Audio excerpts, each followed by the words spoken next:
Gardien Hardscape fabrics provide long-term stability for outdoor paver and block projects, preventing sinking, settling, and collapsing. To properly install a paver patio or walkway, first, clear all plants and debris from the area that will be hardscaped, and dig down to the required depth for your project needs. Make sure the area is properly graded for drainage. Then unroll the fabric to cover the desired area and secure it with landscape staples. Spread base aggregate material over fabric and compact it with a tamper or vibrating plate compactor. For extra stability, a second layer of fabric can be laid at this point. Next, add a 1 to 2 inch layer of leveling sand and drag smooth. Then, starting in one corner, lay pavers in the desired pattern.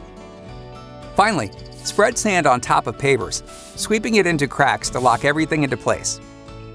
With properly installed Gardien Hardscape fabric, you'll rest easy knowing your paver project will be stable for the long haul. Gardien, the way to grow.